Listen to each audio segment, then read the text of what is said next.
It's that one.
There we are. Wonderful, guys. We're doing our best for you, Reese, and I'll 100% guarantee that's Reese Circuit in the comments.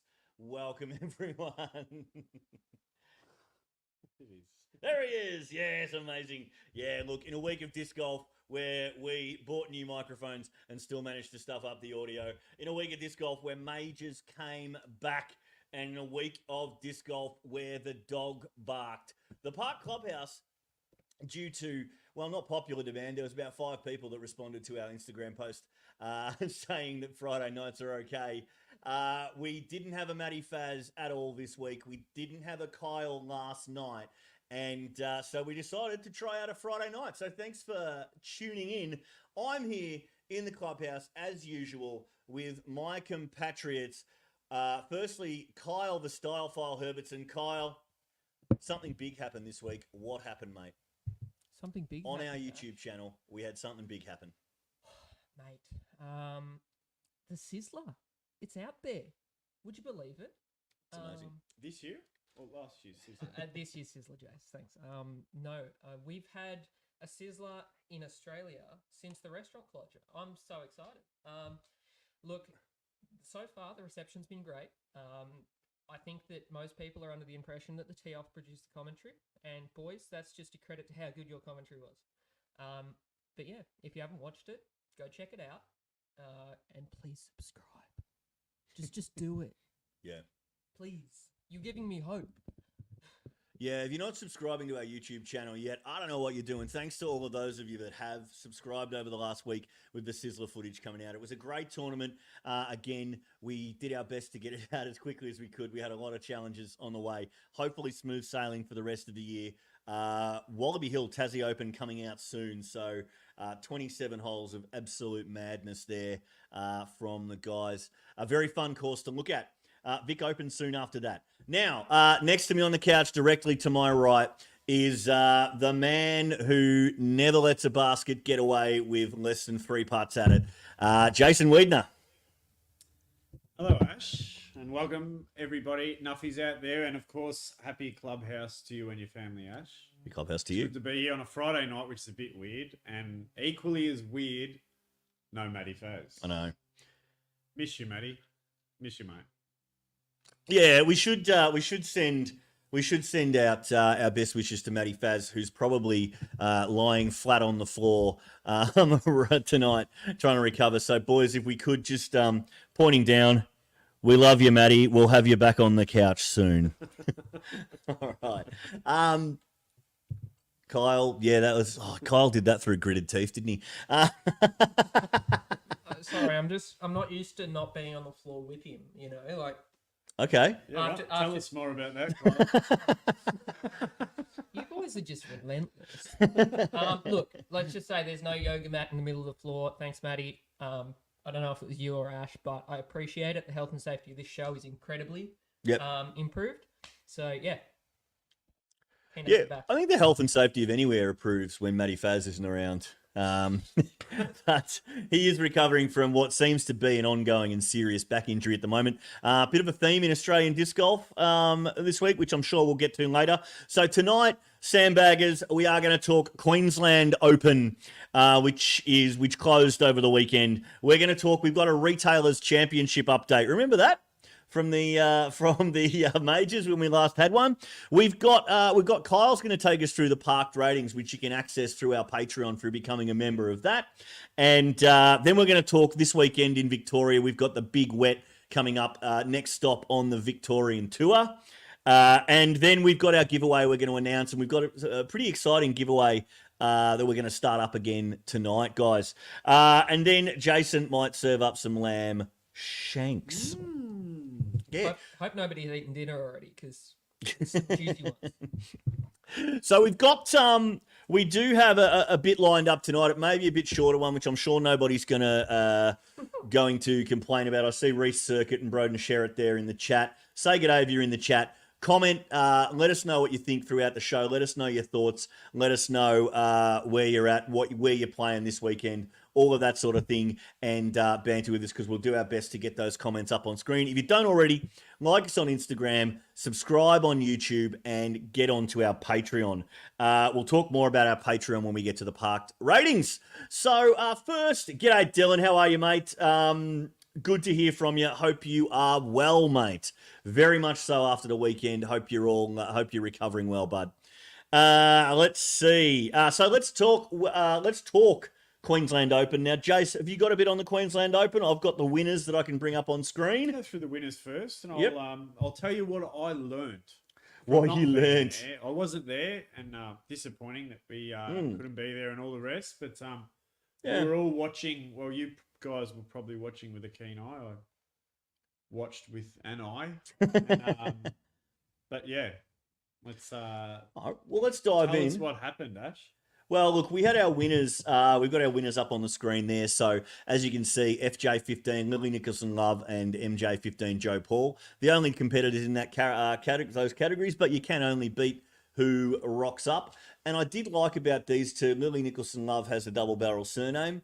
Joe Paul has the double barrel final syllable or final consonant And of his two name. first names. And 2 first names, yeah. It was like Street League on Sunday, Jace. There was a card on our card that we played with at Street League in Melbourne, or in our team.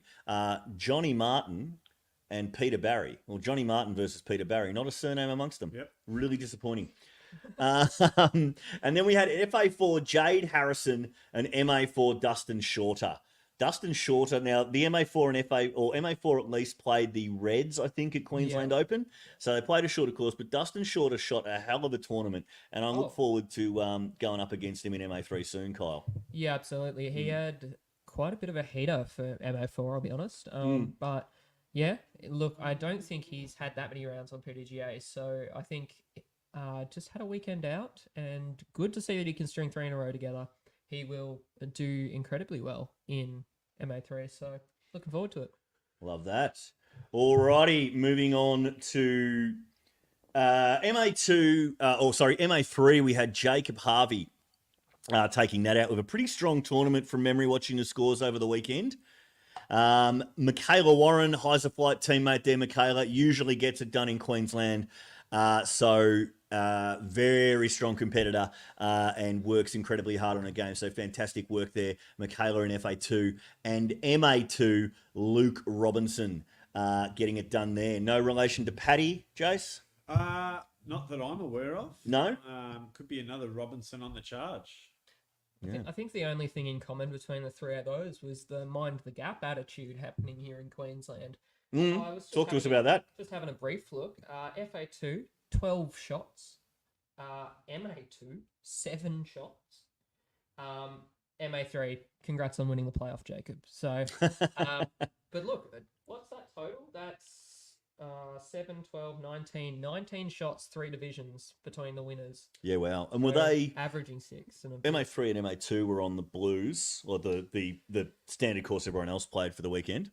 I think MA3, yeah, I don't know if it was a hybrid of like a red, blue, red situation. Right, yeah. But yeah, definitely some solid rounds out there. So yeah, nice. Because that was, we noticed that with the Queensland Open last year, which we got to, that the MA4 boys, we came in after day one, and the three of us had shot a combined total of about 45 over between us on the intermediate or advanced course, and Dave Gannon came in shooting a 2 down or something.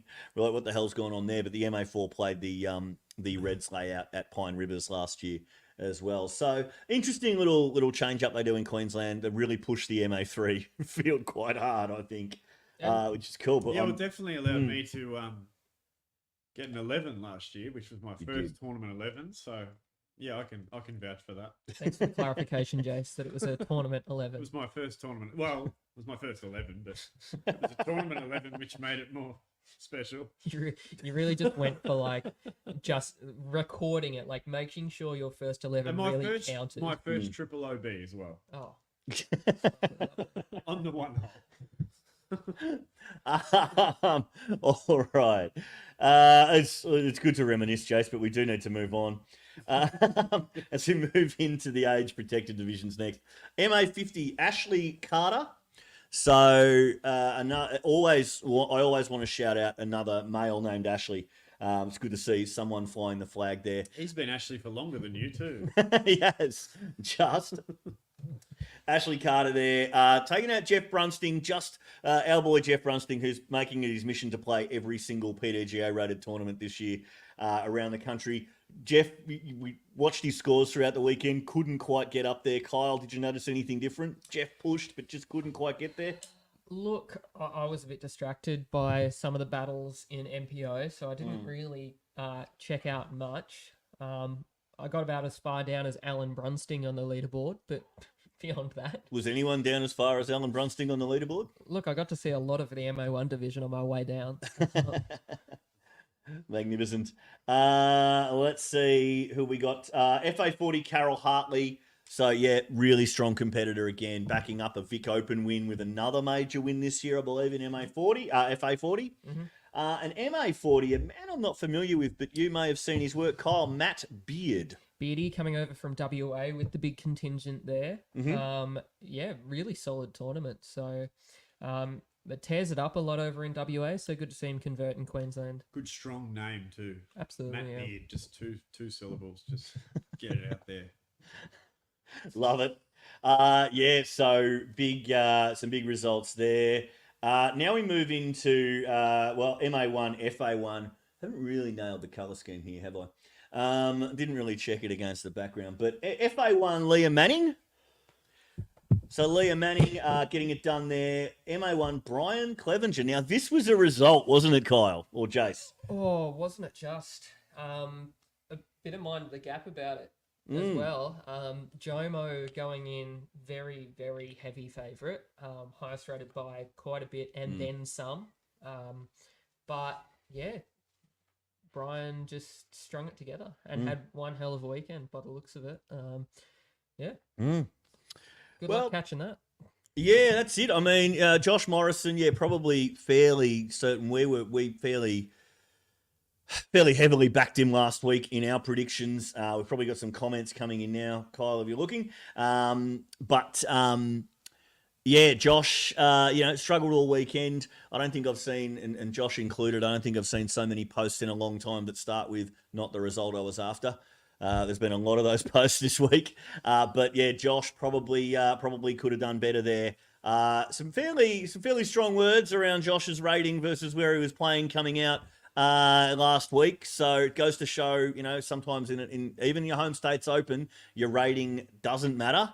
And Brian obviously has been around for a fair while playing disc golf. So, good to see a big battle in MA1 there that Alan Brunsting wasn't a part of.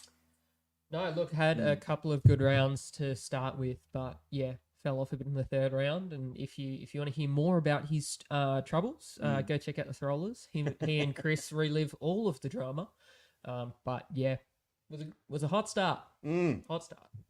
Yeah, so we're getting some. I'm just keeping an eye on some comments there. STK local host. 'Twas blues all 3 days for MA3. Pons ate a lot of AM discs for lunch. Yeah, wow. Okay. So, look, I got to say, I don't disagree with the way they do it in Queensland as far as how, they play it. Everyone plays the same course. You do sort of want to go out and have at least a chance at a couple of birdies in a major, don't you? Yeah. But, Joanne McCamish, whoop whoop, Matt Beard. All right, cool. Absolutely. Joanne McCamish also proud of Leah Manning and Broden. Brian went off. I think that is just the best description of Brian's weekend. From the looks of a lot of the MPO scores as well. Yeah, very, very well played. Hard to catch there, hard to catch. So speaking of MPO, let's have a look at the open divisions or the pro divisions. MP40 now, Gavin Cowan. We'd heard it was going to be a battle, and it did live up to its name, to its expectation. Obviously, Ryan Johnson, the other part of that battle we're talking about there. So neck and neck all weekend from my watch of the scores, Kyle. Pretty much. And Ryan Johnson has got a history of playing extremely well in Queensland. But Gavin Cowan, I think, is the local from around Queensland. I believe so, yes. I'll double check that. But home ground advantage seemed to take the cake. And pretty close, only 3 shots in it overall.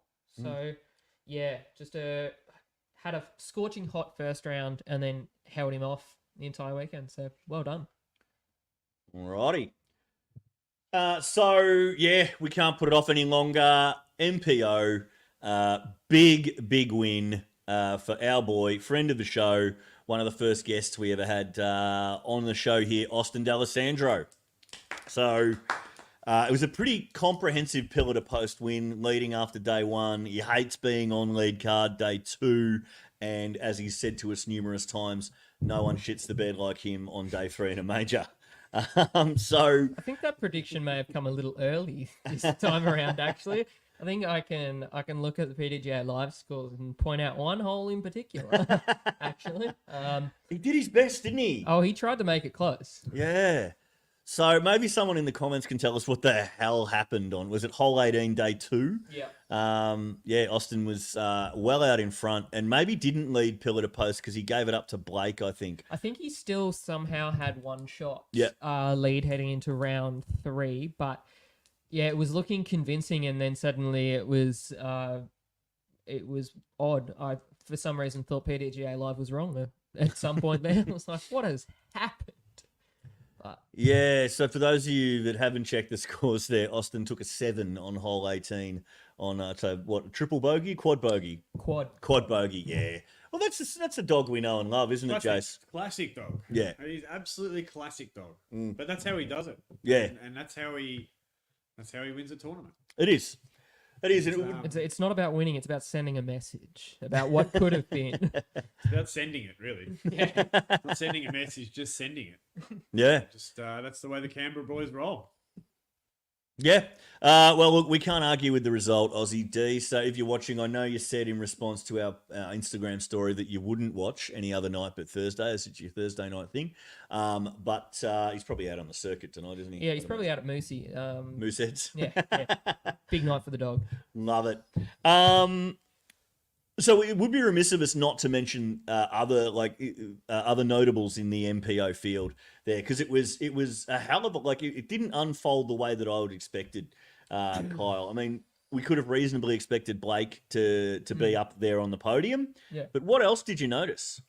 Look, I think I'll get there eventually, but alluding to the fact we had quite the kind of party card, lead card over the weekend. I think from feature card, only 1 or 2 remained for round 2, and then even then, I think it was the top 2 that stayed. But we had Paul Phillips, always a strong showing in Queensland. He was up there for quite a bit of the weekend. But I think the big notable was Zach James, who has it's been said that he is the best putter in ACT by some unnamed sources. Well, he hasn't got much competition, has he? If you're looking at the rest of them. But no, he's really strung together a weekend in something that we really haven't seen at a major, let alone just any tournament. Like Spring Sling last year was around, but yeah, really strung it together in a big way. Yeah, good to see. I think Zach would say from the start of the year when we spoke to him at Sizzler, Zach, was quite honest and realistic about the fact that he was up there to challenge himself this year. And he thought it was time and, wasn't expecting much. So it's incredible to see such a strong weekend out of him, not just one heater of a round, not just, he shot his first 1,000 rated round on day one. And then, big party in the, big Heiser Flight man, Zach. So the Heiser Flight team chat was going off with Zach's first 1,000 rated round. And he's just, I believe, just gone and done it again the next day. And then, in the wind and in the challenging conditions that we've heard about on day 2, he's gone out and done it again, kept his spot. It was almost a full Canberra lead card on day 2. We had Frosty, Osty, Zach, and Hosty. And who? Blake. Oh, and Blake ruined it. Or Jade ruined it, really, didn't he? Yeah. But I think Jade was coming in 5th or something, or 6th, so he was reasonably close. Zach really held his own this weekend, and really great result to see. Jace, did you notice any? I did. Yeah. I okay. did. Now it would be remiss of me to leave out what I noticed about the tournament. But 3 big things that I noticed about the Queensland Open, and it's 3. It's usually 4, but I've made it 3 because they're important. Number 1, a parked favourite. One of our favourite sons, Tim Bowen. Now, it's been well documented he's well on his way to MP40, and he'll tell you that himself. But he's not done with MPO just yet. He put in a great showing. Was it 5th he finished? I believe so, yeah. And he was up there he didn't quite make lead, but he was close, wasn't he? Just off, so literally 5th. But, he was charging on the final day. He was at some stage tied for 3rd through the round, which is pretty exciting. So great effort by, he was our guest last week, Timmy, and I think we've actually got some footage lined up of him from the Queensland Open, have we, from the weekend? Yeah, we couldn't get up there, but yeah. That's incredible. Yeah, we have had some footage sent through. I'll just see if I can find it. Here we go. Hey! We love you, Tim. Just in case you needed a bit of reassurance. We do still love you. Thanks for being on the show last week. Sorry, Tim, once again, but not sorry at the same time. So, yeah, well done, Tim, on your effort there, and on a great shot over the water there too. Number 2, another parked favourite. And we go after the parked favourites here because they're our nuffies and we love them. Blake Houston is knocking on the door of winning a major. That's probably the best showing we've seen from him. Apart from maybe the Vic Open a couple of years ago, I think he did quite well. Or there was another. he was close. Yep. He was on chase for Queensland Open last year, Mm-hmm. but right up there and finishing in second spot. So and I have noticed about Blake too. Something else I have noticed: the hair is on its way back. Oh yeah. The curtains. The curtains are on their way back. They're starting to make its way down the back of his neck. And I think that's where he's going to get his mojo from. I think that's where it comes from. So, look out in the upcoming end of the year where there's a few more majors to come. He's my man, Houston. And number 3, of course, we couldn't have a tournament wrap without mentioning another park favourite of ours. And that is that the rocket that I inserted firmly up Aussie D's arse about 4 months ago still has a little bit of fuel left to burn, and he's still smouldering because he doesn't go away, and he's produced another win. So well done, Austin. Yeah. Massive win, mate. And just refuel that rocket, mate, and just get it sailing for the rest of the year. coast on over to WA in a few weeks' time. Yeah, he's dropped the thrusters and off he goes. Yeah, look, the rocket's still there, and the boosters fire every now and again, don't they? Before we head too far off Queensland Open, I thought I'd give a little more another shout out to MPO, one of our favourites, Clayton Beck. I was talking to him just before Queensland Open actually about how he might be a DNF for Queensland after hurting his knee. Old mate's finished top 10. Clayton strung it together. He's finished tied 6th with Paul Phillips, right behind our man Tim Bowen, with a very solid tournament. So big shout out for managing the injury and getting around it. So well done, mate. Tasman energy there, is it? Yeah. Of RPM sort of energy, yeah, absolutely, and cross Tasman for sure. Speaking of injuries, and we should mention the big news for potentially the rest of the season out of the weekend with ramifications. Highest rated player in the country, recent Vic Open winner, smashed the Barwon Valley Vash a few weeks ago, made his way up to Queensland. Dill Feldman had a pretty obviously struggling through round 1, potentially with injury. We haven't spoken to him, we should say. We know he is in the chat tonight, so Dill, if you could give us an update, mate, please do. We'd love to hear it. But obviously, round 2, we realised something was wrong when looking at the scores. Dill's obviously had a recurrence of the back injury, and mentioned in an Instagram post an elbow or shoulder injury that he'd also reared its ugly head. So Dill, sending out our best wishes to you, mate. I don't think the back injury's ever really gone away. Yep. I think remember speaking to him at the Vic Open, he's still managing it quite severely and still getting his way through. You know, that was a big tournament for him at Inverleigh, and as we know, he won. But yeah, I think it's still, from what I can gather, talking to him, it's still a day-to-day, week-to-week, tournament-to-tournament sort of thing. So I don't know that he's actually fully over it yet, but he's a fighter, Dill, and we love watching him play, and we love that he gets out there and puts in every effort he can to get himself out on the course, and so we can all watch him play disc golf. So keep on fighting, Dill. We can't wait to see you back. And maybe you could give Matty Faz a few tricks and a few tips on how to get back out there on course. Yes, well, I don't think Dylan spends as much time on Hinge as Matty Faz does. So I could probably guarantee that. Really? But no, Dill, obviously an excitement machine on our cards. Huge throw of the Frisbee. He does some great work on the Sizzler footage that we've released this week, just for another plug. So, but yeah, Dill, thinking of you, mate, and hope all is well. But all glory to Aussie D over the weekend for that huge major win. Now, being that it is a major, we have some updates to the Retailers Championship. So for those of you that are just tuning in, have found us since the last major, we're running this year between all of our retailers teams. So Disc Golf Warehouse, Disc Connection, Heiser Flight, Cross Tasman, Kingfisher, Circle 8. I don't think there are any others, are there? Jindy. Oh, Jindy. Yes, sorry, mate. Jindy Disc Golf Shop. All of those teams. We're running a championship, F1 style. So if you win an event for your team, you get 25 points. Second, 18. third 16 or third 15, 14, and so on. All right, so I've done some maths during the week. Please don't check them, but here they are. So we start off with MPO.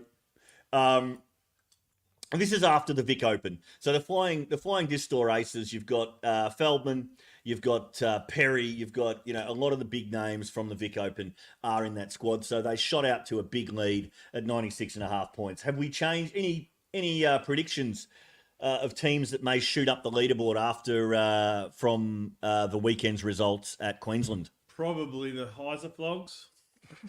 Don't want to give them too much airtime because I think they're about to get a lot more airtime based on their results over the weekend. I mean, looking through that top 10, there's a lot of black and white shirts. Yeah. Ash, how'd your teammates go? Here we go. So flying disc door races didn't move at all. Jindy. Ooh, Jindy, closing the gap. Could you name the team members that have scored for Jindy on the weekend, There's Jason? too many of them. we're at Jindy, we're not a team of individuals. We're a champion team. So right. we're all doing it together. Yep. And if you ask Jade, he'll tell you that. Does Jade know he's on Team Jindy? I don't know actually. I hear Jindy's releasing a signature series brown T-shirt.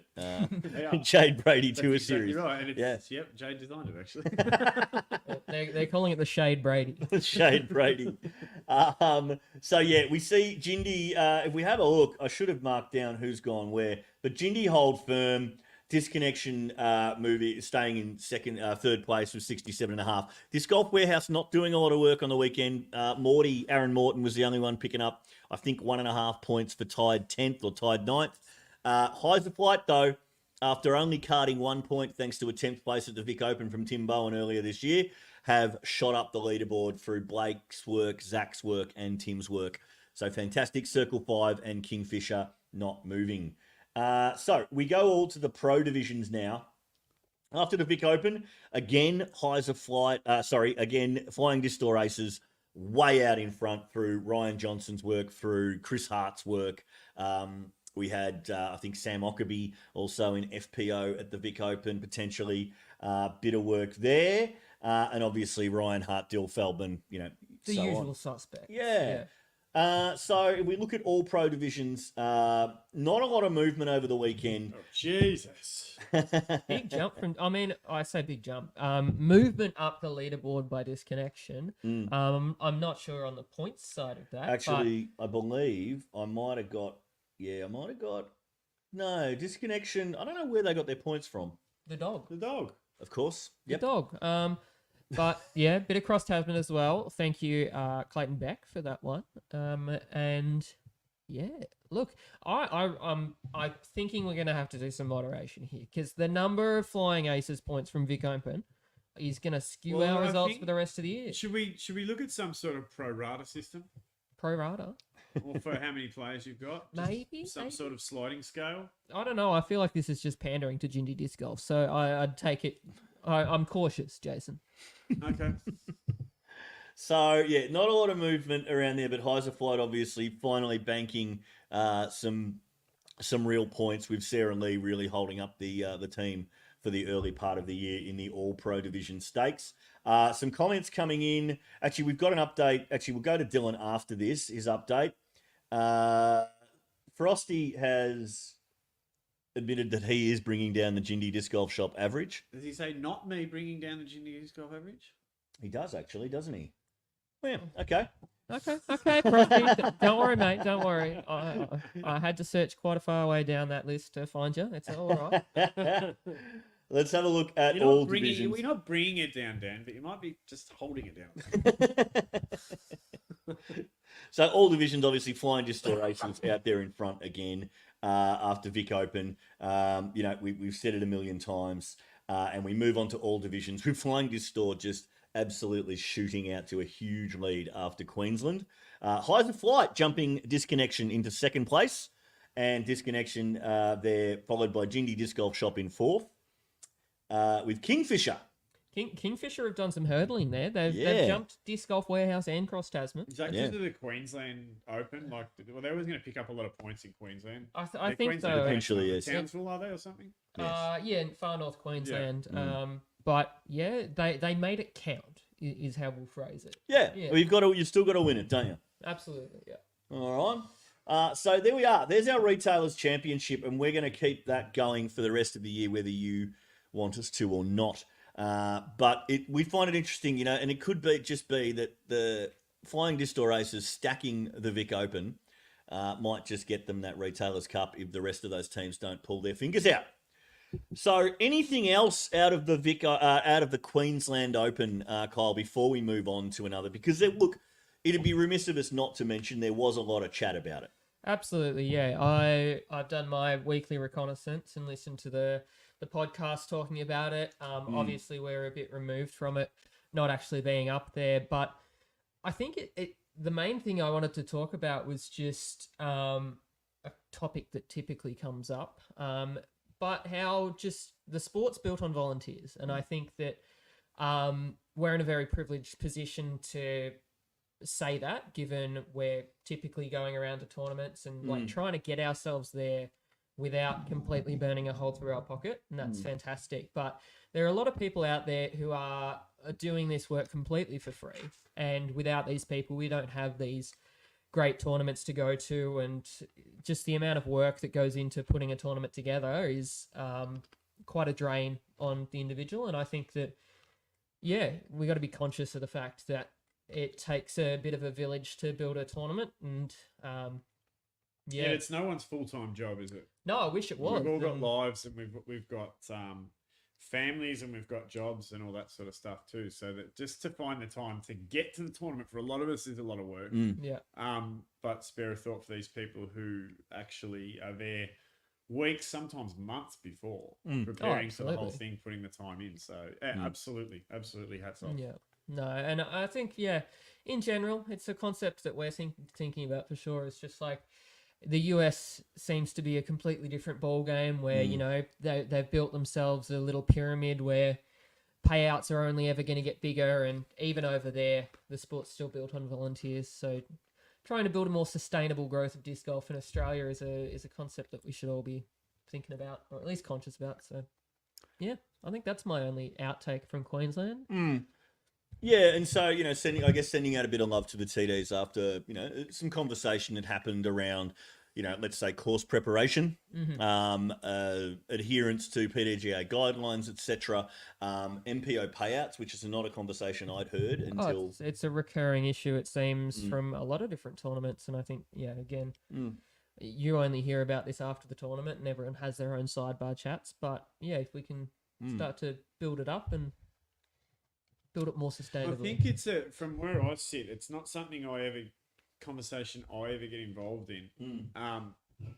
But I feel like there's a lot of in between from when people sign up to the payout that gets paid. And I feel like a lot of the time people could probably try to have a better understanding of all that's involved. I mean, it's down to 2 or 3 people a lot of the time that are organising these tournaments. And while I understand that MPO players, it's it is a big thing for them and all that sort of stuff. Comments seem to fly around about payouts, and there's not a whole lot of questions asked by a lot of people sometimes about, what are the expenses? What are the costs? What is included in putting in a tournament? You know what I mean? And I think there's 2 sides to that coin as well. Like, it's all well and good to put it on the players to go and ask about these things. Like, there is a level of transparency that we kind of got to develop so that everyone can be aware of it, and it's not just down to the individual to find out. But yeah, I think it's an ongoing thing that we as a sport in Australia have to be conscious of, and what we can learn from the US from and copy, and what we can make better. Because I mean, you've got sports like pickleball that pop up and do their rounds and are incredibly popular. And disc golf in the US has not followed that trajectory. So there's got to be some way we can do it. So, yeah. Yeah, and that's it. And that's sort of not to, I guess, devalue anyone's argument there. Do we think? I mean, I've thought for a long time. There's talk of TDs lining their pockets at certain tournaments and that sort of thing, and taking a cut and all that sort of thing. I come from anyone that knows me peripherally will know that I come from a theatre background. I come from a community theatre background, and in community theatre, it's long been the way it's done for a director, the creative team, to take what we call an honorarium. So they might get a couple of thousand for their time. They spend 12 months planning a show, and I have no problem with the TD, taking a stipend from the tournament funds or what have you, expenses, a bit extra for their time, etc., for giving that to the game. None whatsoever. Whether it comes out of the vouchers you get, for coming third in MA3 or whatever, it's one of those things that I think the game needs to evolve to a point where we're okay with that. But I also think the game needs to evolve to a point where we're transparent about that. It wouldn't be much, and I know Melbourne Disc Golf, Sam Stoyer and the tournament team there have been pushing for transparency on tournament, the way that those tournament funds are used, and the way that the tournament funds were spent to be communicated for a long time, to be communicated publicly. I don't think it'd be a huge deal. Companies release their financials every year. I don't think it's a huge deal for a tournament to be transparent about the way the funds were spent. And then if people want to disagree with it, they can disagree with it from a point of knowledge. Yeah, for sure. I think that is the big thing. Is like knowledge breeds understanding, and understanding breeds more support within the community. And I think it's just that multi-step process there. I mean, stuff it. If you want a parked financial report, I'll go put it together. Yeah. These microphones, $79. DJ City, thank you. Thanks to our Patreon members. Yeah, exactly. And that's it. We survive off the generosity of our sponsors. Shout out Guff, shout out Oz Discs and Heiser Flight, shout out Rad Flying Disc Store for the support they gave us last year. And anyone that does support us in any way, tournaments have been fantastic this year in working with us to get data. I think a couple other things with the Queensland Open, no OB lines marked and that sort of thing was mentioned at some point. I mean, I don't remember particularly last year, Kyle, but I don't think there were OB lines marked last year at the Queensland Open. There was. There was? Okay. Yeah. I think it was also just a little bit less noticeable. I think from a lot of the chatter that I've heard about this year's course was that OB was a bit of a fundamental part of the course. Right.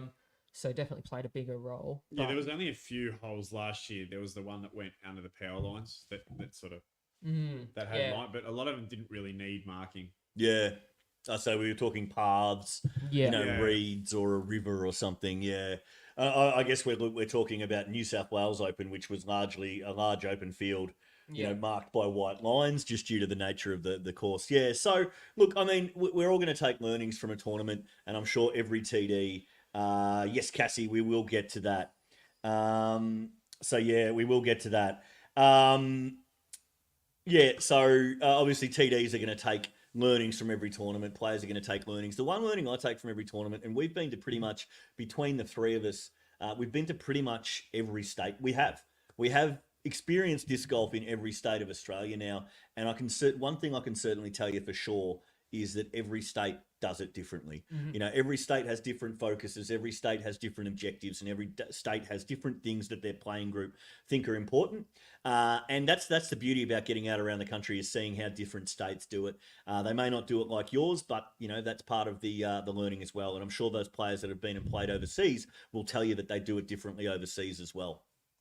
Yeah, I think that is the general story, is like disc golf's going to be different everywhere, and I think that's partly because of just how the tournaments are allocated. The majors are ADG majors, but beyond that, ADG's loose connection to it means that it's down to local TDs and local committees and local volunteers to get tournaments off the ground, and everyone's going to have their own way to make it work. Like volunteering in itself is giving away your time, and people are going to deal with that differently. There might be working bees like over in WA, or it might be more of a spread effort.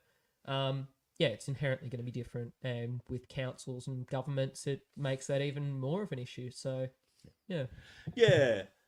Yeah, fantastic. Oh, I think we've said about all we're in a position to say, having not been at the tournament. And Cassie Sweeten brings up here. Yeah, no filming. Was this a decision made by the Queensland Committee? Was there no funding to get you guys there? Yes, and yes, I guess is the answer to that. To address that issue, we got asked that a lot over the weekend, and obviously, it's really nice that people noticed we weren't there. To be honest, noticed the whole. We'd sort of secretly hoped that maybe there was another solution, and maybe we were going to have a competitor, and the tournament would get filmed. The fact of the matter is, we've mentioned it on the show before. We're not in a position to just shell out and go anyway. That we're happy to work with tournaments. The Queensland Committee did reach out to us early in the year, and we came back and said, yes, let's talk. They reached out to us again a couple of months later, and we said, yes, let's talk. And we just never, they just, for whatever reason, they didn't get back to us. So yes, there was no funding that we were aware of to get us there. And Cassie has followed up with, does the ADG have funding for media? So Luke Turnbull was interviewed on the Tee Off last week and does address this. There is funding there.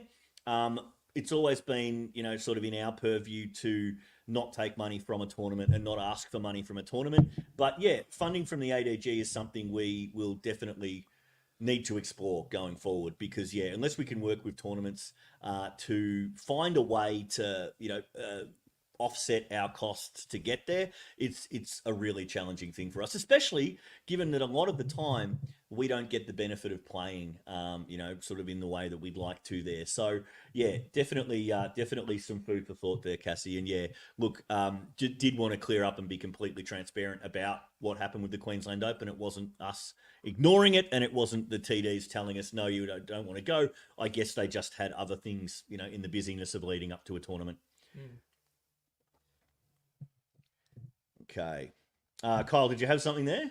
No, it was mostly just I think that in the case of WA Open last year, it was that we worked with the TDs to get that ADG funding. So there's definitely ways around it. It's just it is a bit of a process to get through it, and definitely working with tournaments is the way to go. I think if we can build a justification for our presence there, it makes our case even stronger and more viable for filming. And you guys subscribing and watching our content helps that as well. It shows there's a demand, and the more demand there is, the bigger business case that we have to be there.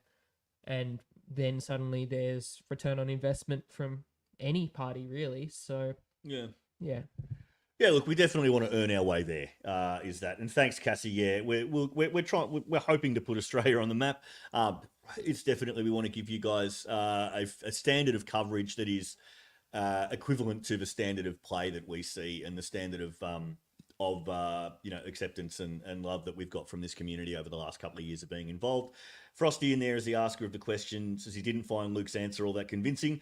Look, yep, I listened to it as well. Luke's, I'll disclose, Luke's a friend, and we've talked to him a lot over the years about this, and he's got some big visions for the game. However, obviously from an ADG perspective, he is the president. He does have to answer in the way that he believes is best for ADG members. So look, I'm sure if you were happy to take that offline with Luke, and we'd be happy to be part of that conversation, we're definitely going to try our best to work with ADG. And ahead of WA Open, before we move on from this, ahead of the WA Open coming up in a couple of weeks, we have been talking to the Sunset Disc Golf team over there at Pine Lines to do everything we can to get over there, whether it's going to be one of us, whether it's going to be two of us, in what capacity we get over there, we do. Rest but in they peace, have... Jace. It's okay. It's all right, mate. You'll see WA one day.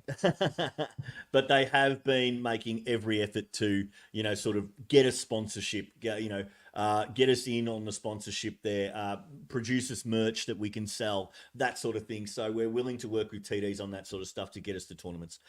So yes, thank you for that, guys, and thanks for all the love, and the thanks for noticing, and thanks for missing us over the weekend. I think thanks for missing us at the tournament. We definitely felt like we missed one in the Queensland Open.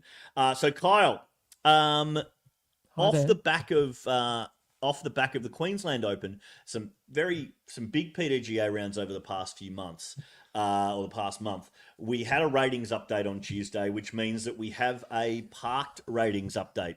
That would be a very fair assumption, and for a change, you are right, because I've been organised this week. Those of you on our Patreon, you will notice that the July parked ratings / stats are live.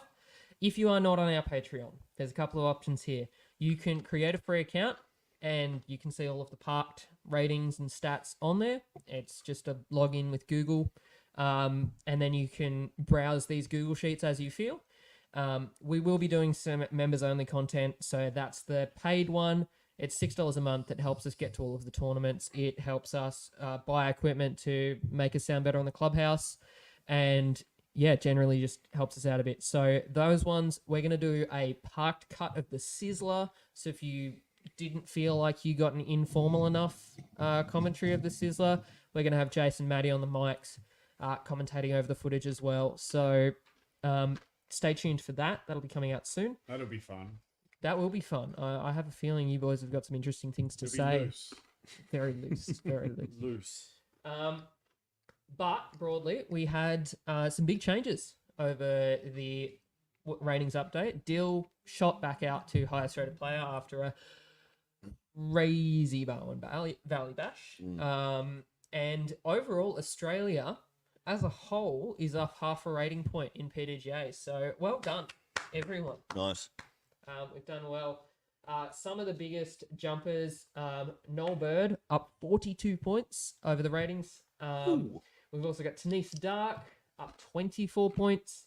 And we also had old mate Jason Vidot up 17 points back above 900. So well done, Jace. So potentially off the back of his work in the US. Potentially, yeah. But very good. And mentioned on the show earlier, Zach James also up 12 points. So that is quite the feat. But if you want to see all this information, it's on the spreadsheet. I have every Australian player's rating updates for the month. I think that's great. That's up to you to decide whether or not you think that's great. But hey, sponsors, look out. If you want to see where all of your players changed over the month, spreadsheet. So your parked ratings, Kyle, that you figure out based off of their PDGA rounds, talk us through exactly what that calculation is. Okay, so if you're looking around through that, essentially I decided that, golf's a tried and trusted method. They've got a good way of working out what your playing potential is. So I take your most recent 20 rounds, I take the best 8 of those, and then I just average those top 8 rounds. So it's more of a potential rating. So it shows, what you're capable of. Yeah. For instance, Dill is parked rated 1033, which I don't think any of us are going to have complaints about. I think Dill can definitely play to 1033 pretty consistently. But yeah, it's an interesting measure. It, on average, is obviously higher than PDGA. It's got some interesting quirks where people don't have 20 rounds, but go check it out. Have some fun. I think it's good.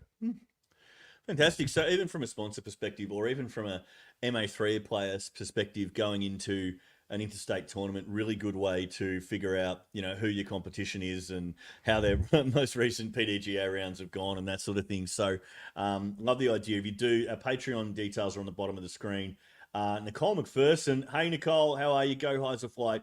Has jumped into the chat there, pointing out Michaela Warren up 23 points. Huge jump for someone that's been playing, Is that on your spreadsheet, mate?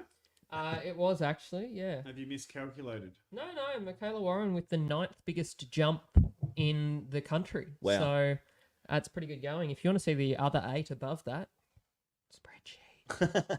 Well, Michaela been playing a while too, and we all know how hard it is to shift your rating when you've been playing a while. So fantastic jump there, 23 points. And Frosty, just with a bit of love for the spreadsheet there, Kyle. The spreadsheet is rad. Thanks Frosty. I appreciate it. You've made his night, Frosty. All right. So that's park ratings. If you want to get it, have a look around that spreadsheet and figure out where you're at, where your friends are at. Check it out on our Patreon. You can, Kyle's given you all the details, and the details are on the bottom of the screen there if you do want to go further. Speaking of making, putting money in the bank, a word from our sponsors.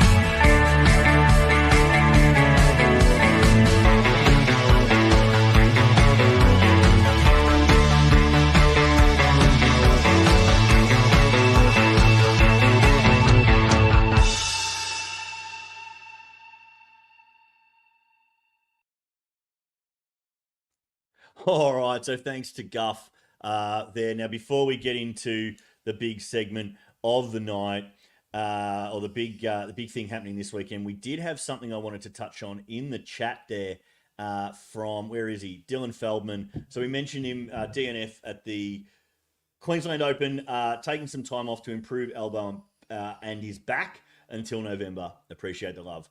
Thanks, Dylan, for the update. Appreciate that, mate, and appreciate you tuning in tonight. So, this weekend in Victoria, guys, we do have the Big Wet coming up. So the Big Wet, Ballarat Disc Golf and Ultimate Club are putting this tournament together. It's right in the height of winter every year. Those of you who don't know Ballarat, in winter, Ballarat is shit.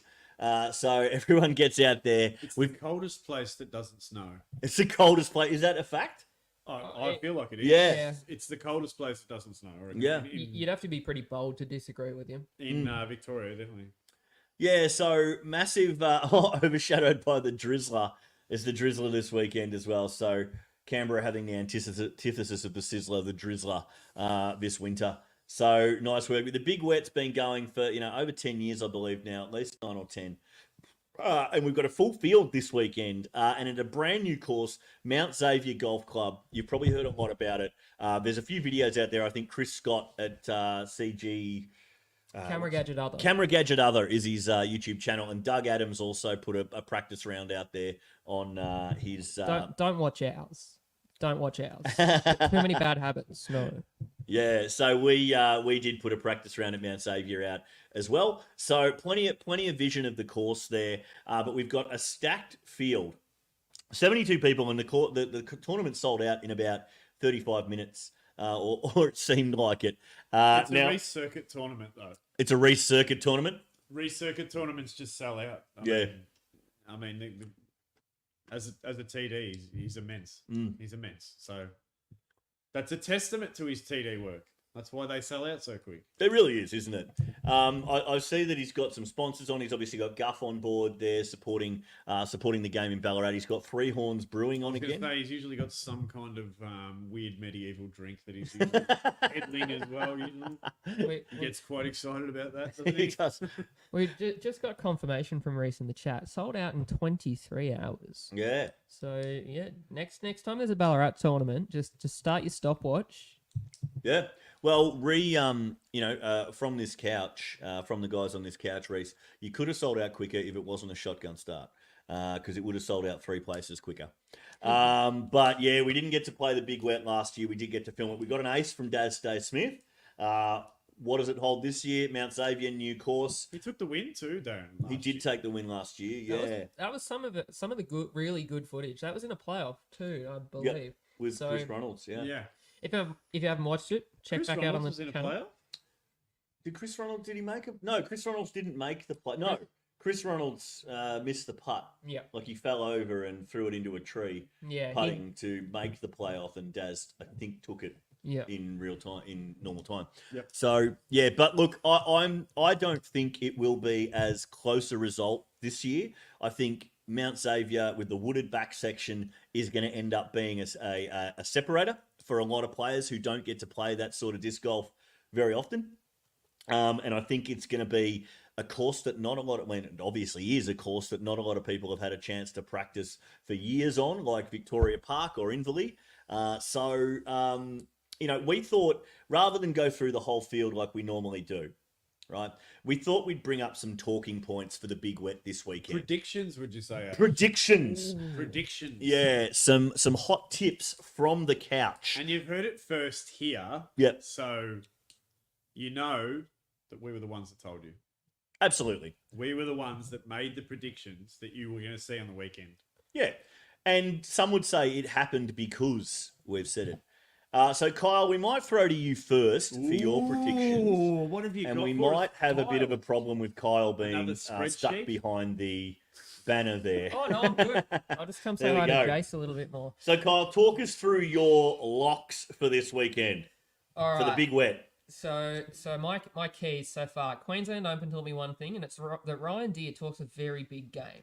Now, the one thing that's happened since Queensland Open is Leo Dykes has appeared on the thumbnail for Small Bore Outlaw along some very elite company And I think he's going to ride that high all the way through to beat Ryan Deere at the Big Wet.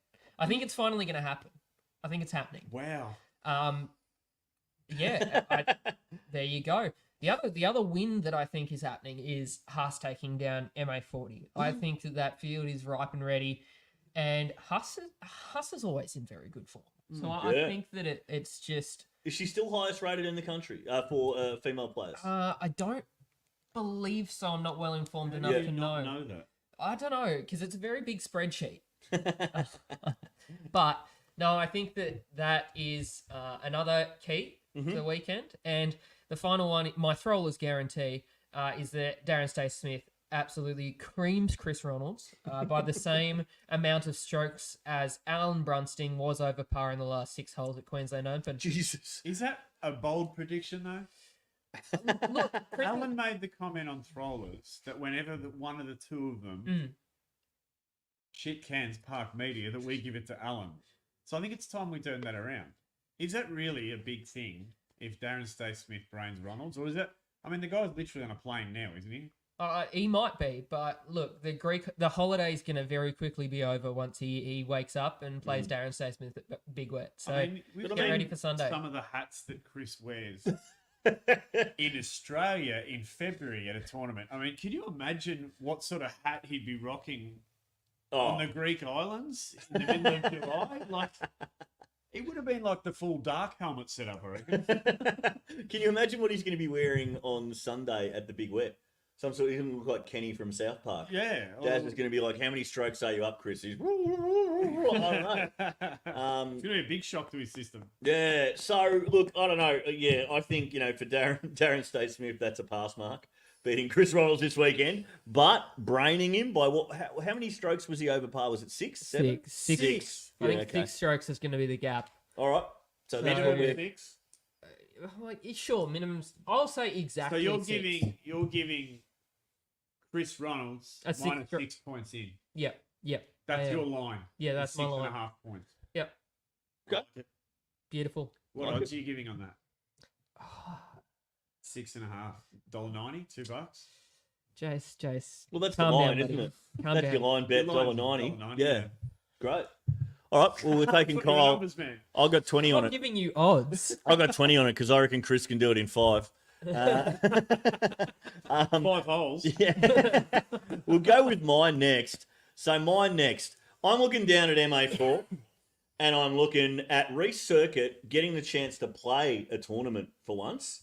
Because he wasn't able to play the Vic Open. He took that bullet for us and didn't play the Vic Open.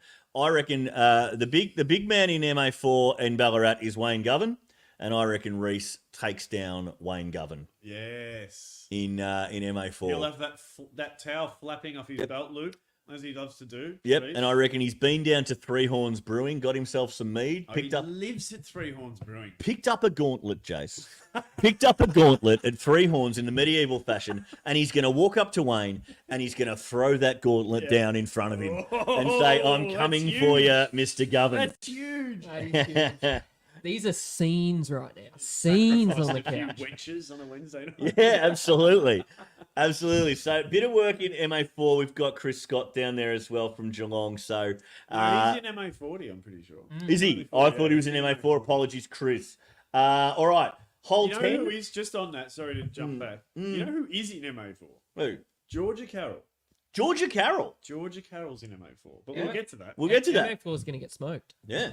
My next prediction, hole 10 has 5 birdies or less across the 2 rounds. I think that's a very conservative line you've drawn there, actually. I don't even know what hole 10 is. Well, Sam Stoyer, I was talking to Sam Stoyer, the max height starter Stoyer, on the weekend, and Sam Stoyer reckons he's birdied it. So, With a thumber? yeah, I don't know, man. I don't know.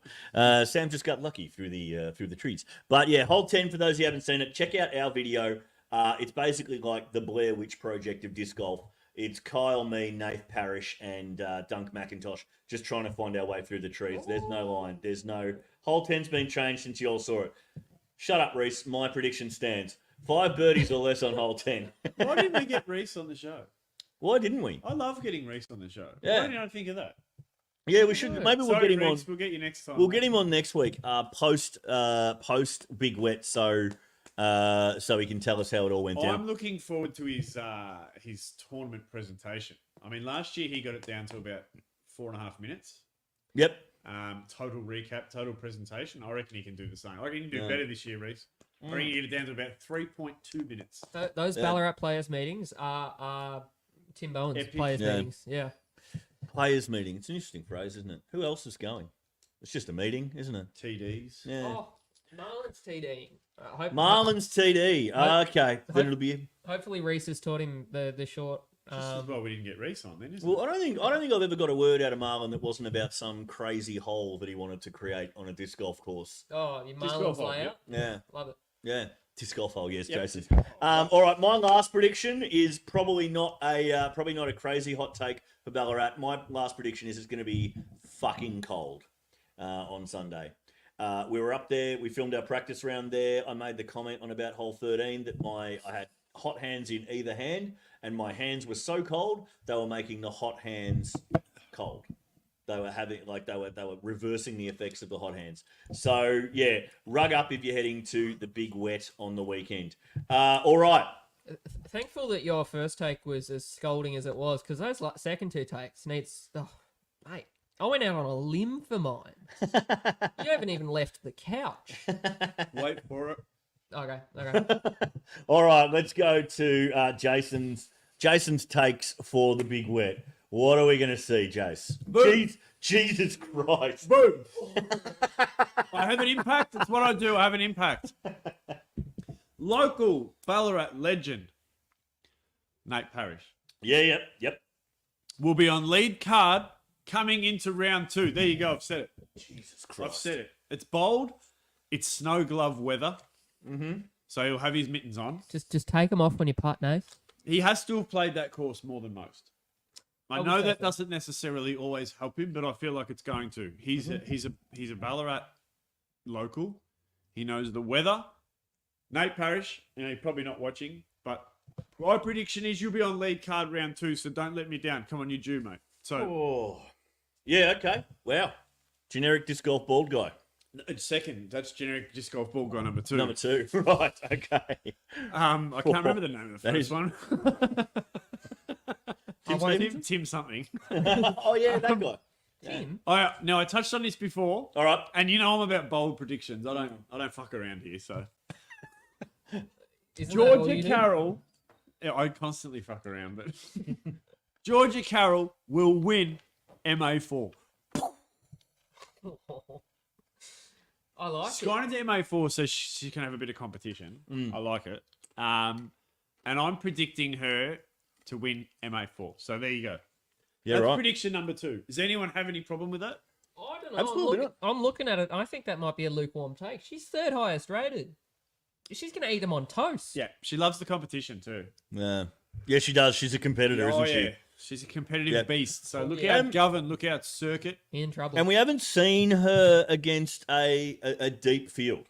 No, Right? that's We've seen her against one or two people, and she's primed. She wants to get into a battle. Yeah. Like to see it. Like to see she's coming for Lewis. I like it. Yep. Yeah. And number 3, now, as we know about this course, it's undulating. Mm-hmm. The nature is undulating. It's heavily wooded in areas. Yeah. Obsessive topography, one might say. Yes, Yeah. that's exactly right. I have deep concerns about Ryan Deere and his ability to get to the 18th hole with any equipment in his hand at all. So, I mean, he might actually turn up with just a pair of shorts on. I have no doubt that at some stage during one of these 2 rounds, he will lose either his jumper, his hat, his drink bottle, his bag, his discs, or all 5 of those things. Jace, I think you forgot his phone, and he's And definitely his left phone, that sorry, behind. that's 6. So that's 6 possibilities for Ryan Deere to lose something on that course, and 1 possibility that he could lose all of them. And that, if you're interested in odds, because I like odds, because I'm a betting man, that is paying $1.03. Look, I'm glad that you brought up So- the fact that he's got 6 losses for the weekend because he's about to have a 7th when he loses to Leo. That's right. They're my predictions for the big wet. Yeah, Oh, wow. yeah. So there you have it. There you have it, sandbaggers. That's what we think's going to happen at the Big Wet. We've seen some stuff coming through in the chat. I'll just see if we've got anything. Yeah, Dave Gannon agrees. Good call. Parrish and his beanie for the win. All right. Dave Gannon's on it too. Matt Metal Hunter. I birdied 10 the other day, just saying. I did say the line was conservative. Thanks, Matt, for demonstrating. Please make Ash's prediction He false. should have been in my predictions too, because he's done stuff all lately, mate. He has. Missed out on you, Matt. I'll get you next time, mate. Govern's game's going to the next level at the minute. Ooh. Dave Gannon might have the inside word there. The cannon. Yeah, and Reese Circuit. Hole 10's been changed since you all saw it. So, yeah, my Hole 10 prediction might be... Toast. Yeah, if you want to see me being furious at the old Hole 10 at Mount Xavier, then please check out the video on our channel. I'm surprised we found our way through the rest of that back 9 after hole 10. It was rough. I was ready to go. I was ready to go, Kyle. All right. So that is all. That's our predictions for the Big Wet on the weekend. We're going to be there. We're going to be filming. We're going to have. We're going to be down there thanks to Guff, and obviously the tournament has a lot to do with Guff and their work. But we also have a feature card, Kyle. Do you want to take us through that? I bet you Jason doesn't know who our feature card is yet. I bet you I also don't know because I think you've changed it since the last time I consciously thought about it. So wait, Is it? Oh, I got it. Yeah, no, I know who it is. yeah, Yep. brilliant. So I'll start us off from what I remember. I know one and I know one. That's all. And Now, I'm excited about this one. really? Yep. I'll kick us off. Cassie Sweeten. That was the one I knew. Oh, okay, How good's that though? How good's we get to film Cat? Yeah. You know what's better is I think MP40 is in for a shock this weekend because that's where Cassie Sweeten's playing, and I'm. It was going to be my fourth prediction. I reckon there's a very good chance of a win here over the weekend, and round 1 is going to lay the groundwork. So I'm keen to see it. And possibly some shanks, Cass, which I will also enjoy. we can film the shanks, and then you can send. Cass has been out there. Cass has been heading down there with Team Australia mates, Ruben and Paddy, heading down there and making some short work of Mount Xavier. So yeah, you could be right, Kyle. But we're very much looking forward to having Cass on our card. We don't get the chance to film Cass very much, but jumped at the chance. Cass, I thought Matty Faz was setting me up for trees. No, Cass, absolutely not, mate. When they asked us who we wanted on our feature card, because for those of you who don't know, we've got mixed cards in round 1, so we don't have an all MPO feature card. We can have whoever we want. Yeah, we tossed up whether we just did an MA4 feature card and then did MA1 lead card round, MPO lead card round 2. But looked at who we really wanted on that card, and someone that we don't get the chance to film but would love to is Cassie. Who else is on there? Who else is on the card? Who else is on the card is we've got one of the hearts. Can you guess which one? Wouldn't be Ryan. Because It's not. He's a chase card slut, Ryan. As I always Chase say. card. He loves the chase card. So Yeah. Probably not the right terminology, but he loves a chase card. Yep. So we contacted Reese Circuit and said, can you get Chris Hart on our card with Cassie? Can you get Chris Hart on our card? Inspector Gadget. Someone we don't get the chance to film very often. So Chris Hart's going to be on our card playing there with Cass on that feature card. Chris apparently responded, have you got the right heart? And we said, yes, Chris, we don't want to film your son because we wanted to see him make a putt. So, yes, Cass is excited about that. Next one on the card, we've gone down to MA1 for the next one on the card. And it's a friend of the show. He's watched us. He's usually commenting on it after the fact and not watching live. But Chris Scott, the Melbourne Chris Scott, not the Geelong Chris Scott. I knew that one too. Yep. I'm going to enjoy that too. That's going to be good. The man in black is going to be on our card. Excellent. All right, Excellent. so we're pumped about that. It's going to need to be some heavy lifting from those socks, Chris. I'll put it out there now. You've got Actually- pink ones, don't you? He mentioned that to me the other day when we were out at Bicentennial. He's like, He said to me, yeah, I think I'm going to get some practice in because I'm going to be filmed. And he's like, and I was like, I think I'm going to enjoy filming you, Chris. And I said, I'm going to enjoy commentating you too. And I think he just looked at me like with sort of a pleading face and just went, be kind. Chris Scott, for those of you that don't know him, lovely guy. He's got a channel Camera Gadget Other. Plays a lot of disc golf on that channel out at Bald Hill and other places. I think he's just put up a Mount Xavier practice round. Indeed he has. I'm going to watch it on my way home. Yeah, and a really... What? You're driving. You're driving. I forget that I drive places. It's okay. It's all good. I just phased over here to Essendon. Is that It's why all right. one of your headlights is out? But also, That was the last Chris time I went to Scott, Canberra. also Chris Scott, one of the nicest guys going around in disc golf. Probably the nicest guy in disc golf, I'd have to say. Lovely dude. Can't wait to have him on the card.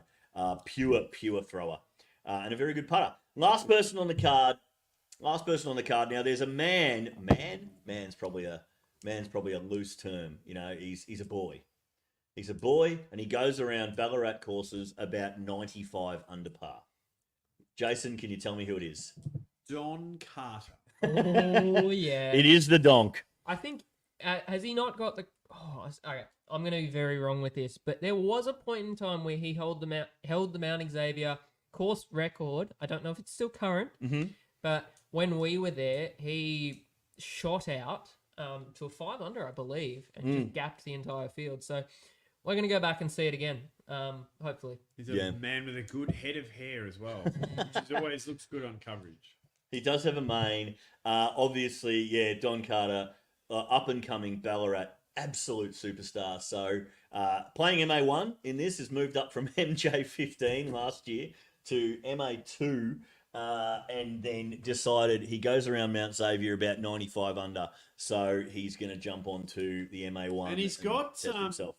It should be good because I think he usually goes around with a good round, bad round differential of about 30 shots as well. So we could We could see some things. we could see some shots. I'm just...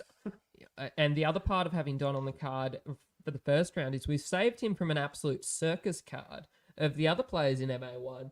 We've got Mark Hardy, Alan Brunsting, and Jacob Cruden. Good heavens! Don, you can thank us later, mate. Well, hopefully he'll be on. Hopefully he'll be on a card with two of those guys after round one, and we've got Chris Scott, Donk, and two of those three absolute clowns on that feature card. So there it is, ladies and gentlemen, our feature card: Cassie Sweeten, Chris Hart, Chris Scott, and Don Carter. So that's going to be our feature card. Obviously, round two we'll film MPO lead, and we'll take you through the win of MPO. But that's our preview of the big wet. What's that, Chase? Is it Tim Pollock? I think it is Tim Pollock. Tim Pollock's got a complaint. Let's just bring that up on the screen. D. Gannon snubbed again for feature card. Look, we'll tell you, honestly, it was a consideration. Do we go MA4, MA3 feature card for round one and then play them side by side with the MPO feature card or the MPO lead card of round two? And for our Patreons, and show you the difference, like they always say, you should have a normal guy running in the Olympics alongside the sprinters. Yeah, look, we'll get Dave Gannon on there one day, or you know what, he'll get himself on there. Yeah. But Tim Pollock, good to see you playing a PDGA rated event, mate, and not just losing to Aiden on Tuesday night at doubles. Hope it doesn't rain. Yeah. Oh, yeah. Gizmo might make an appearance. All right. So that's our big wet bloody politics from Dave Gannon. Yeah, that's our big wet preview. We will see you there on Sunday for a beer at the Mount Xavier Clubhouse. We can't wait. So now we have had a giveaway running thanks to our friends at Guff. We do have, where are they? We've got this Pekka Pekka, Tour Series Pekka Pekka, which feels absolutely phenomenal in the hand, and this Agent prototype, which we've been hanging on to for far too long. So we did have a Facebook, an Instagram post out for people to comment on and enter this competition. So I'm going to go to it now, and we've put all the names into a spinny wheel. I love a spinny wheel. Yeah, I've just got to get my cursor over to the bloody spinny wheel. There it is. All right. And let's bring the spinny wheel up on the screen. We're going to spin this once. All the names are on there. And whichever name... both of them? Sorry? Yeah, to win both of them. Wow. To win both of them. That was the competition. That's almost half a bag. Yeah, it is. It is. It's half a bag, depending on where you play. But, yeah, so let's bring the spinning wheel up. Right, and whichever name comes up on this spinny wheel, we are going to... They are going to win. My name's not on there. I'll wait till it comes up. Your name's not on there, no. It'd really be a shame if I won this. All right. I think that might actually happen. Are you on there? Here we go. Yeah, I am, and so's Jenna. Why are you on there? Let's just hide this dog. All righty, here we go. All right, ready? So the winner of the parked, or the... let's see, the Guff Frisbees, the Pekka Pekka and the Agent Prototype is spinning up now. Goodness me. Oh my goodness. Come on! How does this happen? You all saw it. You all saw it. It was illegal. All right. So there it is. Reese Circuit is the winner of the Guff Frisbees. Well done, Reese. There you go, mate. Fantastic. A Pekka Pekka and an Agent Prototype coming your way. And Reese Circuit has given us an evil laugh in the chat there. Bah ha ha ha ha ha ha. Sorry, it's not a bottle of mead. Reese Circuit tin ass. All right, so we do have a bit to go. Reese, are you serious? You want us to re-roll it?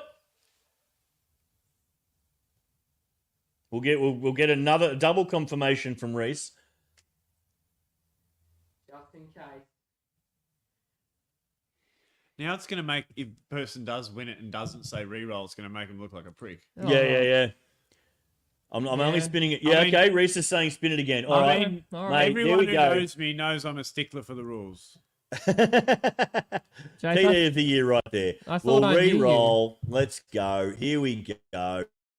Find it again. It's still up there. There we go. Let's spin one more time. All right, wait for it to come up on the screen. There we go. All right, here we go. Good on you, Reese. Ah. Hey! Brizzy Wade! Alrighty. Don't know if he's watching, but we will get in touch, Brizzy Wade, and we will get those to you. Wade now. I think he froze a bit of... Yeah, we've got to send him Fisher's Raptor, don't we? We do. Yeah. Oh, he's not getting it now. Brizzy, it's going to be quite a big package that you've got coming eventually. Oh, phrasing, Kyle. Thanks, Ash. Oh, good. Wade's. That's great to see. Wade has always been a big supporter of the show. So and what a Brizzy man Wade, of the people, Reese Circuit. Reese Circuit, yeah. What a legend. I mean, what do you get a guy who's already got everything? Not an agent If it was a prototype. sword or a suit of armor, he'd be. Yeah, There's no Reese spinning there. No chance. All right. Thanks, Reese. Good on you, mate. Wade, if you're watching at any point, we will get in touch with you and figure out how to get those for you. Circuit for PM. Love it. Love it. Now, we do have we've got more giveaway Frisbees. Okay, now we're giving away our own Frisbees. But, Jace, if you could hold these up for me. These are pretty. One at a time? Yeah, one at a time. See if we can get them as close to the camera. There we go. So, we've got a Moonshine Glow River there with the Parked X Out logo all over it, or the Parked Hardcore logo all over it. And Jason, if you could hold up the second one, we've got a warship,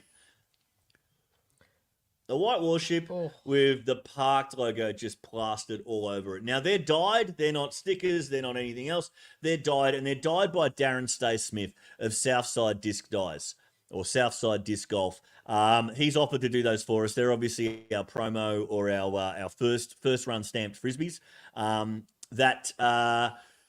that he's dyed for us. We'll put some pictures of those up on our Instagram over the next couple of days. We're going to be giving those away on the next Clubhouse. I will put details on our Instagram and Facebook of how to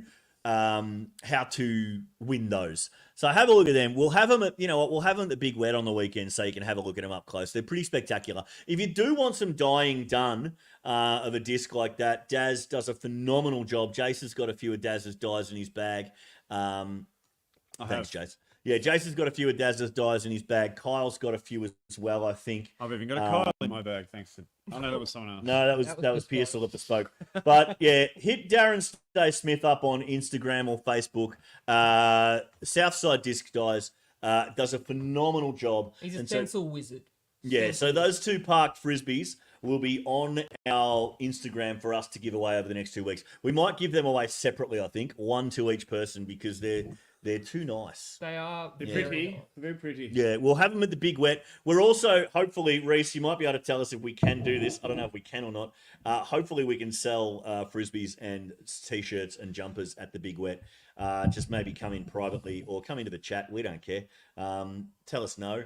But if you do... Sorry? Transparency. If you do want to buy park frisbees, we've got some rivers, we've got some justices and warships left. If you do want to buy some of those, hit us up privately and we can organise the sale beforehand. But otherwise, we'll have them in the back of Jace's brand new Heiselux at the Big Wet. Heiselux, if he's bringing it. Otherwise, it'll be in the back of Kyle's Astra. So that's our giveaways. Keep an eye out for those beautiful dyed discs on the thing. I can already see Dave Gannon salivating over the Glow River. He is a man that loves to play disc golf in the dark. Now, that's about all we've got time for tonight. That's just because... I'm hungry, mate. What's going on? What's happening? I didn't eat dinner before the show. I'm hungry. Yeah, have some Savoys. Oh, yeah. Oh, shit. The reason why you're hungry, the reason why you're hungry, the reason why we're all hungry is because it's time for this week's... I'm doing a lamb roast. Serve lamb on Australia Day. I'm still not convinced by the hands. Butcher.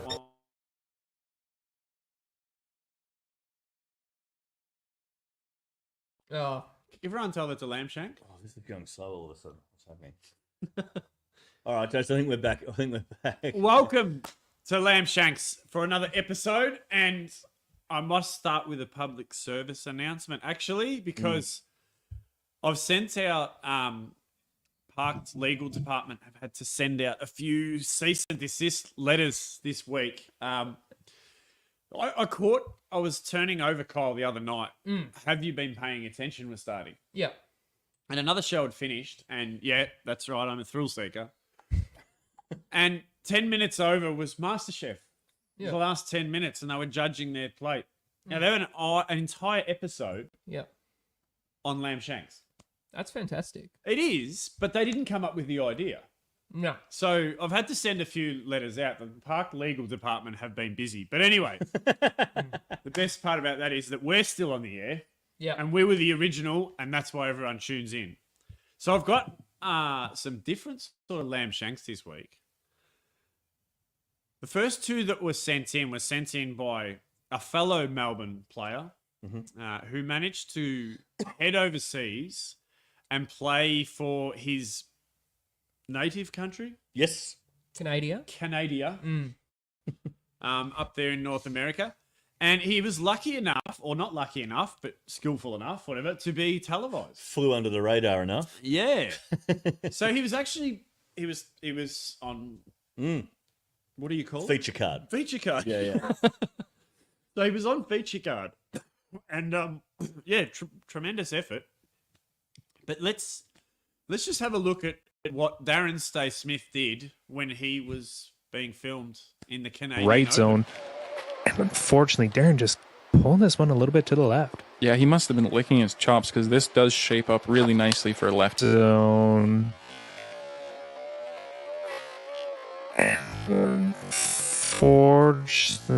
Darren just pulled Really nicely for left.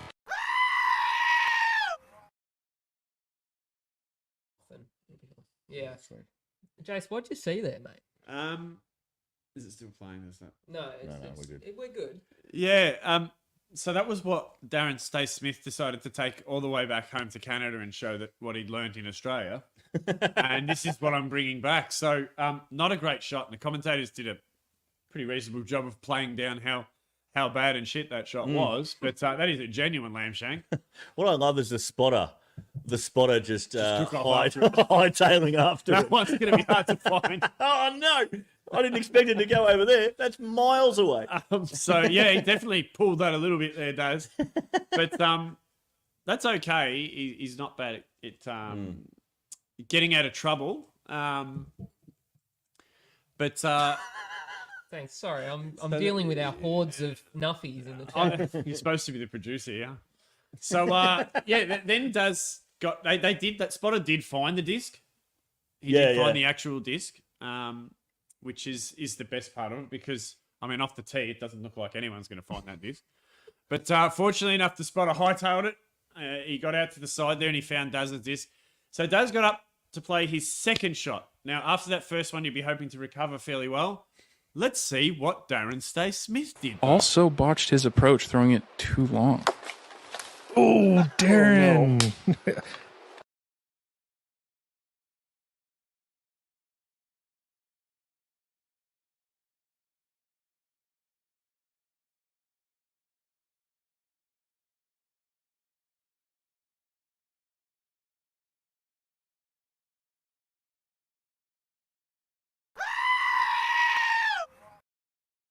Oh, geez, that's some nice slow-mo, Jay. I love the... what did the commentator say? Oh, Darren. He's laughing it off there, but... Oh, Darren. Yeah, so he managed to laugh that off, but what do we think of that lamb shank, Cole? Mate, I'm shocked that the TSA let that fly. I'd have massive food safety concerns with Darren bringing those shanks home. I love that he hasn't hit the first available. He's hit like the third available 90 degrees to each side. I don't even know if I could do that, Des. Yeah, so anyway, most importantly, thank you for the video. Videos, Daz. Thank you for getting around the segment. Thank you for the shanks, and thank you for going all the way to Canada just to film those for this segment. So thank you very much, which much appreciated. Now, there is another Parked Media favourite, Nuffy, one of the boys, who's been very supportive of Parked Media, and especially this segment from the start. Blake Houston. He's over in the States at the moment. Yep. And you would think most people, they might stop watching their favourite Clubhouse and stop contributing when they're overseas because he's busy. But not Blake Houston, ladies and gentlemen. He gets more involved, and he's always been the single best supporter of Lamb Shanks as a segment, and this is no exception. So I'm just going to read this out. Hey, Jace, fueling you with some Lamb Shanks from the US. First day here. First day. It's the first day on his US trip.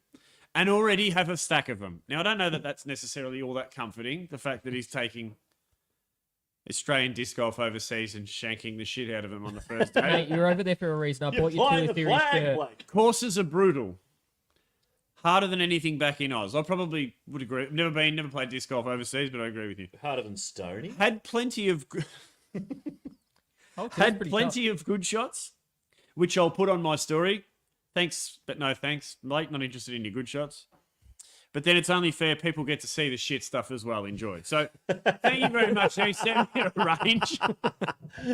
He sent me a range, but I've pulled out the best two and have a look at what Blake Houston, sponsored by a number of people back here in Australia, has managed to take overseas and produce.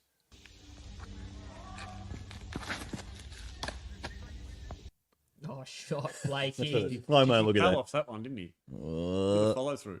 Yeah, there's nothing, is there? Oh, Doink. yeah, there's a tree there, mate.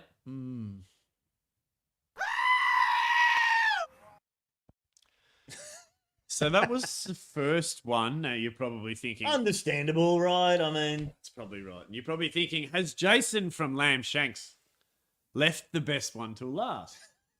Absolutely. So this is one. Now listen, the best one about this one is this is off the tee as well, I'm pretty sure. yeah, it looks And like it's it. a nice forehand, and he's just getting it to go fairly straight and then just fade around a tree. But I believe, I can't confirm this, but I believe it's Mrs. Houston in the background, Blake's mum. Tara, I think, isn't it? Yeah. And she gives, I mean, I've heard some good commentary at disc golf in my time, but this is probably the best disc golf commentary I've ever heard. So listen carefully for Blake's mum's comments here. Alrighty, let's see if I can bring it up. Oh, shit.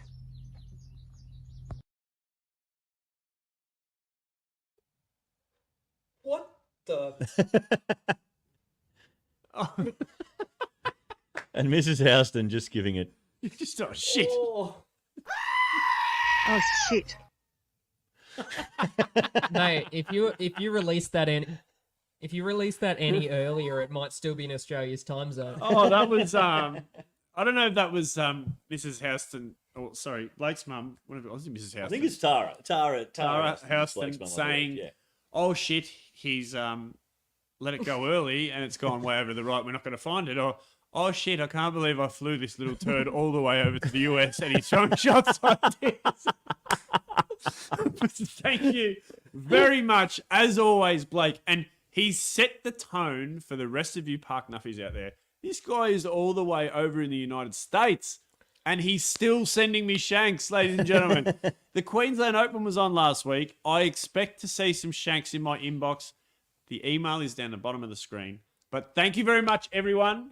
That's Lamb Shanks for another Park Clubhouse. Thank you. Thank you, Jason, and thanks as always for the shanks. Blake setting the tone there, setting the scene, and we couldn't be more grateful to his work over there. And all the best over in the US, Blake. Team Heiser Flightman, of course, B. Houston. That's all we have time for on the Park Clubhouse tonight. Obviously, no media watch because Matty Faz is Matty Faz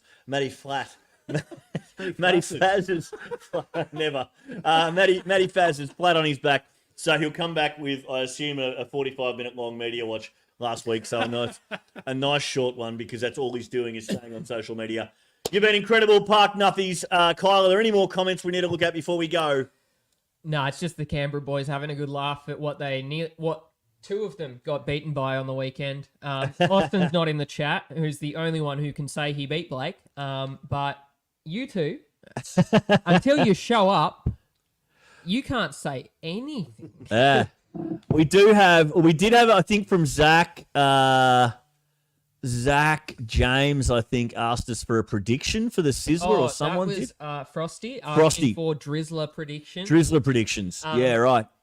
I'm gonna go with what Frosty reckons. I reckon Austin is hating the game just enough to pull out a great round. So where is it?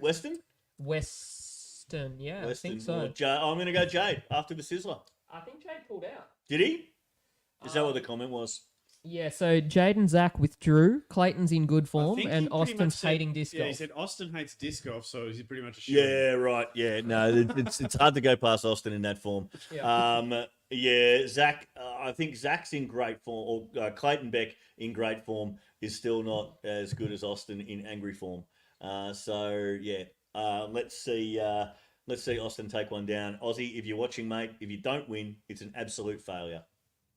Give the I game agree. away. Yeah. I agree. There's plenty of rocket fuel left in those burners. Yeah. And he's going to waste it at the Drizzler. Well, who's asked that question? Was it Frosty asked us for tips? And none of us tipped him. Yeah, okay. Well, Frosty, it's up to you to stick it up us too, mate. So, there we go. What do we got? Have we got FPO? I'm just going to pull up the PDJ page because I was a bit... Caught off guard. Yep, so was I. But give me a moment. Yep. Ash, fill space. Yeah, so we'll be at the Big Wet this weekend. Get to our Patreon, get to our YouTube. I've started a TikTok for Parked Media. We're just recycling old shit at this point, but we haven't had a TikTok go over 900 yet. I'm pretty sure Frosty's jumped in there, but check us out on TikTok. Please follow us because, I need to fulfill those, teenager fantasies of having a TikTok and being famous. So Park's on TikTok. Please get us out there. We're having some fun and support us. What have you just had a little bit of a He's had a moment, bit of a Bob? moment. No, brilliant. So we've got in MPO, I'm just going MPO tips. We've got no FPO, no FA1. The furthest down, we've got Carol Hartley in FA40, which is fantastic. But we've got Cameron McDonald, Mario Tolberg, Austin, Rigby, Keegan Brady, Jade, send love. Right. Reese Wisniewski, Dan Frost, and Clayton Beck. Now, Still Austin. I think, I'm going I'm to go on with Frosty. I'm going to go with my dark horse here. Rigby, mate, pull your finger out. Just do something. The rig. You might bring some of that Jindy power. Hopefully. I'm on Frosty, to be honest. I love you, Rigby, but I think Frosty's due. Yeah, right. Okay, all right. Well, I've got Osty, Frosty, and Rigby down there. Frosty, and Rigby. There's our locks for the Drizzler. Sorry we can't make it up there, boys. We do love Canberra, but Ballarat's fucking cold enough for us this time of year. So, yeah, I'd love to get up there and play it. We do have Jade Brady in there. So Jade Brady has work on the weekend. Does that mean he's playing? Because isn't Jade's work smashing trees?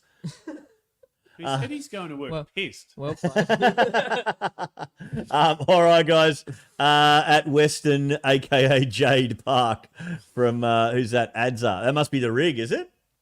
I'm not sure. There's too many Adams in Canberra. It could be Adam Stewart. It could be Adam Rigby. It could be anyone. Yeah, right. Could be Adam Albanese. All right. All right.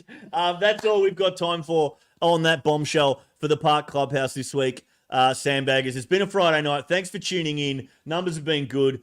You've been great. Matty Faz will be back next week, we're told. Whether he's lying flat on the floor or he's here, we're going to make him come in. We'll see you at the Big Wet on Sunday. Reese is going to talk to us about merch, but otherwise, come say hey, come say you missed us, come say whatever, come hold an umbrella over us. We love you, Sandbaggers. And until next time, park it.